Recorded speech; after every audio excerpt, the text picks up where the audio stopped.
Nesse vídeo eu vou falar um pouco sobre como usar as mãos, sobre como fazer é parte fundamental, não só do processo de aprender sobre qualquer coisa, como também no processo de criar mudanças sistêmicas na sociedade.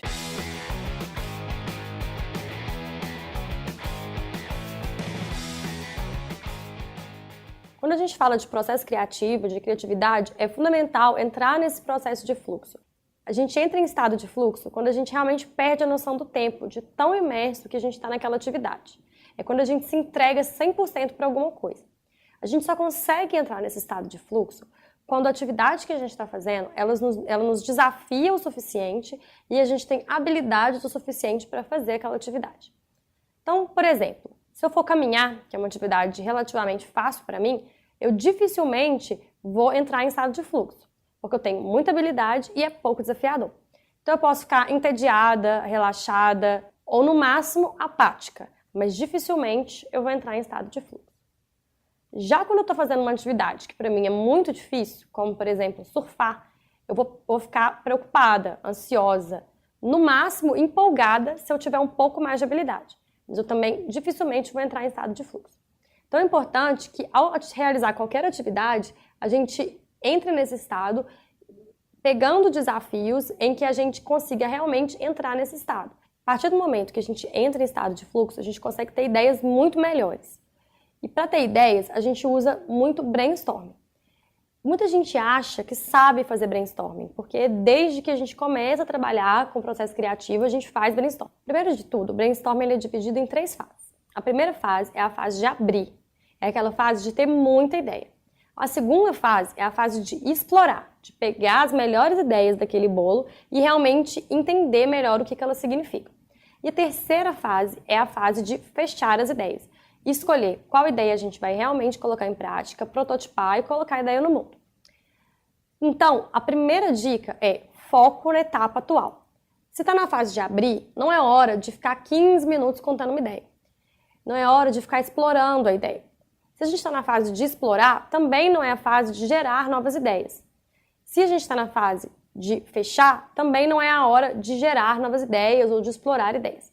Então, foco na etapa atual, para mim, é a primeira dica e a mais importante. Segunda dica é que a gente tenha uma conversa por vez.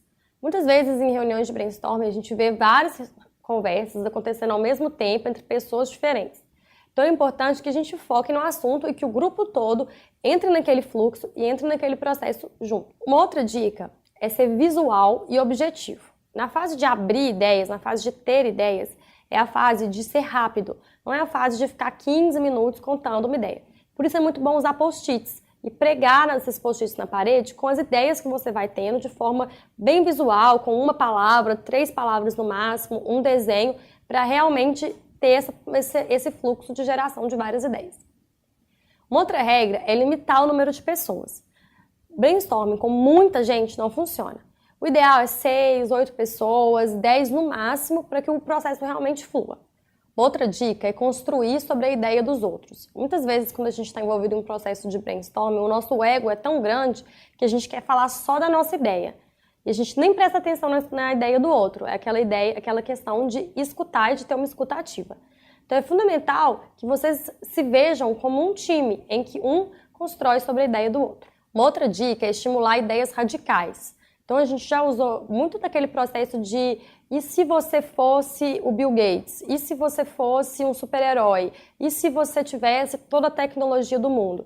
É muito bom estimular as ideias radicais e depois, na fase de explorar, aí sim colocar o que pode ser um empecilho para aquela ideia.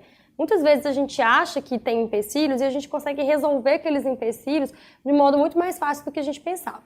Então, estimular ideias radicais é fundamental para ter ideias realmente novas. Outra dica é na fase de abrir, focar em quantidade. Quanto mais ideia, melhor. E não focar em qualidade, que é algo que a gente vai focar na fase de explorar as ideias. Uma outra regra fundamental é não ter crítica e julgamento. Quando você critica a ideia de alguém, você baixa a energia não só daquela pessoa, como do grupo como um todo. Porque as pessoas começam a ficar tímidas e reprimidas sobre o que elas podem se expressar naquele ambiente. Então, é fundamental que o ambiente do brainstorming seja um ambiente seguro, aberto, leve, divertido, onde as pessoas possam abrir suas ideias de verdade. Uma outra dica é colocar limite de tempo em qualquer processo criativo.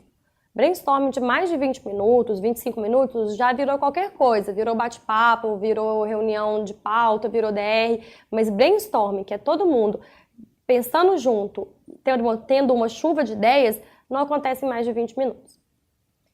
Outra dica é ficar de pé. Quando a gente fica em pé, a gente pensa muito mais, porque nosso corpo inteiro está em movimento. A gente sai da zona de conforto e a gente consegue ter raciocínios, pensamentos que dificilmente a gente vai ter se a gente estiver sentado, entediado ou qualquer coisa do tipo. Uma outra dica é nunca, jamais, por mais que você vá fazer um brainstorm sozinho, usar o computador para fazer brainstorm. O nosso pensamento ele não funciona de forma linear como é o funcionamento de um computador.